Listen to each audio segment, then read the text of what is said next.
Que o Brasil sempre foi, e espero que continue sendo, o país do automobilismo, a gente sabe que é verdade. Embora muitos dos fatores no país a gente sabe que não contribuem para a gente ter cada vez mais pilotos brasileiros fazendo sucesso aí mundo afora, mas a gente sabe que a gente tem uma história muito rica até a data de hoje. Espero que isso continue. Vamos conferir o que os brasileiros do passado fizeram para trazer mais orgulho para a gente, que é brasileiro.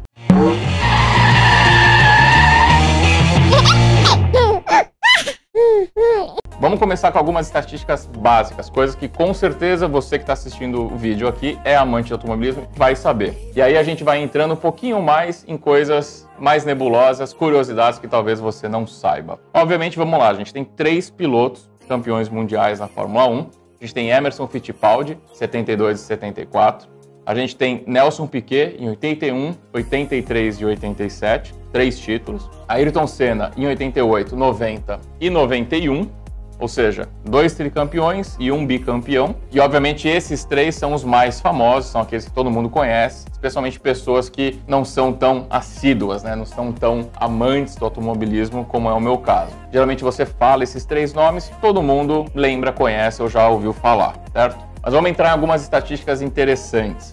O Brasil, na Fórmula 1, desde que começou a ter grandes prêmios, a partir da década de 50, porque existe até uma distinção interessante. Os termos Grand Prix de Fórmula 1 e World Championship, Campeonato Mundial, podem ser utilizados de forma intercambiável. Tá? Isso até é uma definição da própria Fórmula 1. Mas, no passado, nem toda corrida de Fórmula 1 era uma corrida de World Championship, era uma corrida de Campeonato Mundial. Então, especialmente na década de 50, 60 e um pouquinho antes, 1947, teve muita corrida em que a corrida era de Fórmula 1, mas não valia para o campeonato. Inclusive, na década de 50, 60, houve anos ali em que a gente teve 22 corridas de Fórmula 1, mas só 6 contaram para o campeonato mundial, tá? Então, corridas de campeonato mundial, se não me falha a memória, a gente tem mais ou menos aí 1.018, 1.000 e alguma coisa corridas de campeonato mundial. Dessas, os brasileiros ganharam 101, ou seja, quase aí 10%. Ou seja, dá pra gente ter orgulho aí dos nossos pilotos brasileiros, Essas 101 vitórias vieram de 6 pilotos. Claro, os 3 principais, Emerson, Nelson e Ayrton Senna, e outros 3 que são Felipe Massa, Barrichello e José Carlos Paty, que teve uma vitória. E o curioso é que essa vitória do Paty foi um Grande Prêmio do Brasil, em 1975. Então bacana, o cara ganhou uma vez só, mas ganhou em casa, junto com a torcida. Isso é legal. Um dado também interessante é que Barrichello e Massa têm o mesmo número de vitórias, mas o Barrichello venceu 9 vezes pela Ferrari e 2 pela Brown GP. E o Massa teve todas as suas vitórias na época que ele estava correndo pela Ferrari. No total, a gente teve na história da Fórmula 1 31 pilotos brasileiros. 2 deles tinham ali uma dupla nacionalidade. O Nelsinho Piquet a gente sabe que nasceu na Alemanha, mas obviamente ele é brasileiro. Mas enfim, 31 pilotos que correram pela bandeira do Brasil desde que a Fórmula 1 começou de verdade em 1950. Esses pilotos brasileiros trouxeram pra gente 293 pódios e 126 pole positions em 801 participações. Ou seja, daqueles 1.000 e poucos grandes prêmios que a gente teve até hoje, a gente teve em 80% mais ou menos. Ou seja, até a nossa taxa de vitória é até melhor, Porque se a gente ganhou 101 das 800 e poucas corridas, então eu acho que a gente tem um percentual bacana de trazer o caneco maior para casa. Então, por isso também fica a torcida da gente voltar a ter brasileiro o quanto antes no grid que a gente está precisando. Observações à parte aqui, só um parênteses, a gente tem agora um pessoal muito bacana, uma brasileirada muito boa chegando na F2. Depois a gente faz um vídeo sobre isso aí também. O primeiro brasileiro a correr na Fórmula 1 foi o Chico Landi, em 1951, e a primeira vitória veio só 19 anos depois, em 1970, com o Emerson Fittipaldi. E um dado que me chocou bastante, inclusive 2 coisas desse dado que me chocaram bastante. A última vitória de um brasileiro foi em 2009, ou seja, já faz mais de 10 anos que a gente teve um brasileiro no primeiro lugar do pódio. E também o que me chocou, pelo menos na minha cabeça, se eu fosse chutar um nome, eu diria que teria sido do Felipe Massa. Não sei porquê, mas enfim, esse seria o meu chute pessoal. Eu fui checar e a última vitória foi do Rubinho, na época que ele estava correndo pela Brown GP, em 2009. A última vitória do Massa foi em 2008, no ano anterior. Em termos da lista de vitória, eu vou pegar a minha cola aqui, nas tabelinhas que eu montei, então vamos lá, acompanhem comigo aqui. O Ayrton Senna tem 41 vitórias, ou seja, praticamente 41% de todas as vitórias brasileiras. Aí tem o Nelson Piquet com 23, o Emerson Fittipaldi com 14, Felipe Massa com 11, Rubinho também com 11 e o José Carlos Patti com uma vitória, o Grande Prêmio do Brasil que eu comentei. Com relação a pódio, a gente acrescenta alguns brasileiros à lista, né?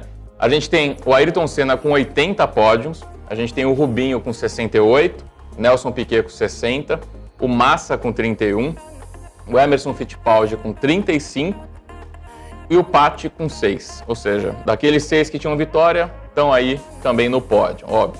E aí tem mais 3 brasileiros que conseguiram subir no pódio. A gente tem o Maurício Gugelmin com 1 pódio, Nelsinho Piquet também com 1 pódio e o Roberto Pupo Moreno com 1 pódio.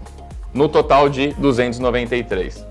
Ou seja, o que é interessante da gente olhar para essa lista. O Rubinho é o segundo brasileiro com mais subidas ao pódio, mas que não tem título. A gente tem o Emerson Fittipaldi com metade, né, praticamente, das vezes do Rubinho no pódio e teve 2 títulos mundiais. Com relação à pole position, a gente também tem uns dados interessantes. O Ayrton Senna teve 65 poles, ou seja, 51% de todas as poles de brasileiros, que foram 126. Nelson Piquet teve 24 poles, o Massa 16, o Rubinho 14, o Emerson 6. É até chocante, eu esperava até que o Fittipaldi tivesse mais pole positions e o Patti com uma de novo. Outro dado interessante aqui, um parênteses, né? Nesse momento que a gente não tem um brasileiro correndo na Fórmula 1, vale a pena citar o seguinte. Essa é a segunda vez, é o segundo talvez grande período aí, provavelmente, que a gente, né, tá sem brasileiro no grid. A primeira época em que a gente não teve nenhum brasileiro no grid foi de 1959 a 1970. Em 1959, quem correu pelo Brasil foi uma pessoa chamada Fritz Dorey, desculpa a pronúncia aí. Ele correu 3 corridas naquele ano e desde essa última corrida dele até 1970, quando começa o Emerson Fittipaldi a correr, a gente não teve nenhum brasileiro no grid. E desde 70, quando o Emerson Fittipaldi começou até 2017 com o Felipe Nasser, a gente não teve nenhum ano sem um brasileiro no grid, que é algo excepcional. Mas agora, desde 2017 até 2020, provavelmente 2021, pelo que a gente está vendo do grid, a gente não vai ter nenhum brasileiro representando. Outro dado interessante, pegar minha cola aqui, são dos pilotos com mais corridas, né? Os pilotos que mais correram na Fórmula 1. Então, como vocês devem imaginar, e muitos já sabem, obviamente a gente tem Rubinho Barrichello como piloto brasileiro, até na verdade o piloto que mais correu pela Fórmula 1, em toda a história da Fórmula 1, com 326 corridas ou 322 largadas. Aí em seguida a gente tem o Felipe Massa, não muito atrás, com 272 corridas.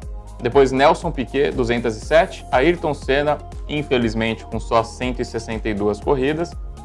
Emerson Fittipaldi, com 149. E aí eu queria que alguém tentasse adivinhar nos comentários quem que é o 6º piloto com mais número de corridas na Fórmula 1. Essa eu quero ver sem colar, sem dar Google. Deixa nos comentários, vou dar 3 segundos aqui para você deixar aqui o seu chute. Mas vamos lá. Sem segredo, é o Pedro Paulo Diniz com 99 corridas, surpreendente. Aí Maurício Gugelmin com 80, Roberto Pupo Moreno com 77, José Carlos Patti 73, Bruno Senna 46 e Christian Fittipaldi 43. O que é interessante a gente perceber o seguinte, o Senna correu 162 vezes, certo? Voltando um pouco no que a gente acabou de falar, ele subiu ao pódio 80 vezes, ou seja, 50% das corridas que ele correu de Fórmula 1, ele estava no pódio. É inacreditável. E dessas 162 corridas, 41 ele venceu. É surpreendente, estamos falando de 25% das corridas o cara chegou em primeiro lugar. Era inacreditável, né? Senna realmente era um cara fora de série em vários aspectos. Outra informação que é bacana, talvez muita gente não saiba, né? São as equipes em que esses pilotos principais brasileiros correram. Então a gente tem o Emerson, quando ele começou, ele correu pela Lotus, pela McLaren e pela sua própria equipe, que era patrocinada por um bom tempo, né? Na verdade, foi patrocinada pela Copersucar, que se chamava Fittipaldi Automotive, ou Automotive. E ele correu um total de 11 temporadas por essas equipes todas. O Nelson Piquet correu pela Ensign, pela Brabham, pela Williams, Lotus e Benetton, um total de 14 temporadas. O Senna começou, né, na Toleman, quem não se lembra disso. Depois Lotus, McLaren e aí, tragicamente, enfim, infelizmente a gente sabe da história, faleceu na Williams em San Marino. O Barrichello, obviamente, como ele ficou 19 temporadas na Fórmula 1, ele tem uma lista de equipes bem mais longa do que os demais. Ele começou na Jordan, depois ele passou pela Stewart, depois ficou aquele longo tempo na Ferrari, correu um tempo curtinho ali pela Honda, depois Brown GP, que obviamente acho que durou 2 temporadas, se não me falha a memória, e saiu dali para encerrar a carreira na Williams, assim como o Massa. A lista do Massa é bem curta em número de equipes, apesar de que ele correu 15 temporadas, ou seja, bastante tempo, mas ele correu só por 3 equipes, Sauber, Ferrari, e encerrou a carreira na Williams. Outro dado interessante, falando aí do Pedro Paulo Diniz, é que ele correu 6 temporadas, ou seja, bastante. O cara teve bastante experiência de Fórmula 1, embora obviamente a gente sabe que ele nunca correu para uma equipe de ponta, então não tinha nem como conseguir resultados expressivos. Ele correu pela Ford, pela Arrows e depois pela Sauber. Sauber talvez fosse a mais promissora, né, do currículo dele. É isso aí, pessoal. Essas são as curiosidades dos dados da Fórmula 1 aí dos brasileiros. Espero que vocês tenham gostado. Tinha bastante curiosidade aqui que eu nem imaginava, para ser bem sincero. Se vocês gostam de vídeos assim, deixem nos comentários que a gente bola mais vídeos bacanas para vocês e a gente se vê na próxima. Valeu!